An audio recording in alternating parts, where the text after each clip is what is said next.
আমাদের দেশের জাতীয় সঙ্গীত পরিবর্তন করার জন্য অনেকে বলাবলি করছেন, এটা পরিবর্তন করা উচিত কিনা ইসলামের আলোকে জানতে চাই।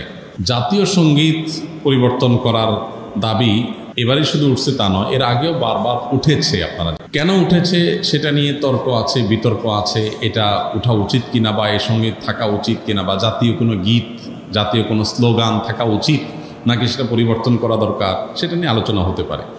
আমি সে আলোচনায় যাব, তার আগে একটু প্রাসঙ্গিক অন্য একটা বিষয়ে বলি। সেটা হলো যে দেশপ্রেমের নামে, দেশত্ববোধকতার নামে, দেশত্ববোধক কাজের নামে আপনি কোনো গীত, মিউজিক সংযুক্ত করে, বাদ্যযন্ত্র সংযোগে আপনি যদি কাউকে শুনতে বাধ্য করান, তাহলে সেটা তার স্বাধীনতার খর্ব করার শামিল, বিশেষ করে মুসলমানদের ক্ষেত্রে। কারণ ইসলাম যেহেতু বাদ্যযন্ত্র যোগে কোনো গান বাদ্যকে অ্যালাউ করে না, কোনো গানকে অ্যালাউ করে না, বিধায় আপনি দেশাত্মবোধক গানের নামে, দেশপ্রেমের নামে আপনি আমাকে যদি এটা চাপিয়ে দেন, তাহলে এটা হবে আমার অধিকার লঙ্ঘন করা, আমার অধিকার খর্ব করা। সোজা কথা, দেশের সংখ্যাগরিষ্ঠ মানুষ যেটাকে হারাম মনে করে, সেই কাজ আপনি দেশের মানুষের উপর চাপিয়ে দিতে পারেন না।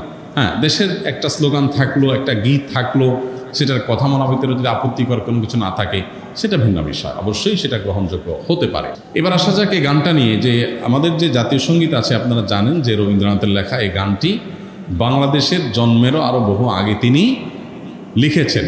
তো এই গীতটা মূলত বাংলাদেশকে কেন্দ্র করে লেখা হয়নি। বাংলাদেশকে কেন্দ্র করে যেটা লেখা হয়নি, সেটা কেন বাংলাদেশের জাতীয় সঙ্গীত হতে যাবে, এটা একটি বিষয়। আরেকটা বিষয় হলো, যেই গীতের মধ্যে কোথাও বাংলাদেশ শব্দটাই নেই, সে গীত কীভাবে এদেশের জাতীয় সঙ্গীত হতে পারে? বিধায় আমি তো মনে করি যে এই দাবিটা অযৌক্তিক না, যে আমাদের জাতীয় সঙ্গীত পরিবর্তন করা এটা সময়ের সবচেয়ে গুরুত্বপূর্ণ দাবিগুলোর মধ্যে থেকে একটি। আরেকটা এখানে বিষয় হলো যে আপনারা জানেন যে হিন্দু ধর্মাবলম্বীরা তারা পূজনীয় বা দেবতা তুল্য এরকম কিছু মানুষ বা কোনো ব্যক্তি বা বস্তু থাকে, তাদেরকে তাদের দৃষ্টিতে তারা সেগুলোকে মা বলে সম্বোধন করে। ইসলাম আমাদেরকে এরকম কোনো ধারণা দেয় না।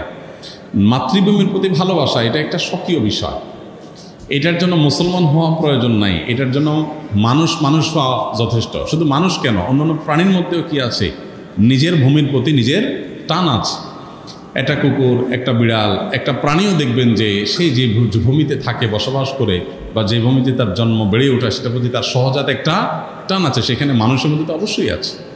আমাদের প্রিয় নবী সাল্লাল্লাহু আলাইহি ওয়াসাল্লাম মক্কা থেকে যখন হিজরত করে মদিনায় আসছেন, তাকে যখন কেবলা পরিবর্তন নির্দেশ করা হলো, তিনি যখন ফিলিস্তিনের দিকে নামাজ আদায় করছিলেন, তিনি বারবার করে মক্কার দিকে যেন কেবলা করে নামাজ পড়তে পারেন, নিজের মাতৃভূমির দিকে ফিরে যেন তার সালাত আদায় করতে পারেন, সেজন্য আল্লাহর কাছে বারবার করে বিভিন্নভাবে আর্গুমেন্ট পেশ করছিলেন। আল্লাহ তাআলা কোরআনে সেটা উল্লেখ করেছেন, ফালানুওয়াল্লিয়ান্নাকা কিবলাতান তারদাহা, হে রাসূল, অচিরেই আপনাকে আপনার মনের মতো আপনি যে কেবলার প্রত্যাশা করছেন সেদিকে ফিরে সালাত আদায় করার নির্দেশ দান করবে। এখান থেকে বোঝা যায় মাতৃভূমির প্রতি সহজাত টান থাকা এটা একেবারে প্রাকৃতিক একটি বিষয়।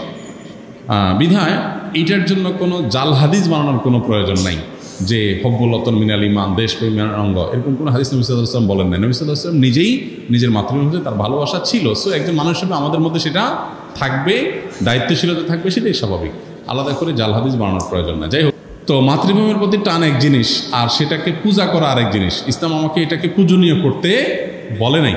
বিধায় সংখ্যাগরিষ্ঠ মানুষের বিশ্বাসের সাথে যেমন যায় না, এই গীত বাংলাদেশকে কেন্দ্র করে লেখা হয় নাই, এটা বাংলাকে কেন্দ্র করে লেখা হচ্ছে, যেটা পশ্চিমবঙ্গ পূর্ববঙ্গ মিলায়া। অতএব এই জ্ঞান মূলত এই দেশের জন্য না, যার কারণে এই গীত বা স্লোগান বাংলাদেশের এটা পরিবর্তন হওয়াটাই হলো যৌক্তিক। এটাকে যারা মনে করেন অপরিবর্তনীয় বা পরিবর্তনের দাবি তুললেই যারা মনে করেন যে বোধহয় সব গেল, তারা কি এটাকে কোরআন হাদিস মনে করেন নাকি যে কোরআন হাদিসের পরিবর্তন করা যায় না? এটা তো পরিবর্তনযোগ্য। অতএব এটা পরিবর্তন করার দাবিটা আমি ব্যক্তিগতভাবে মনে করি যে অযৌক্তিক নয়।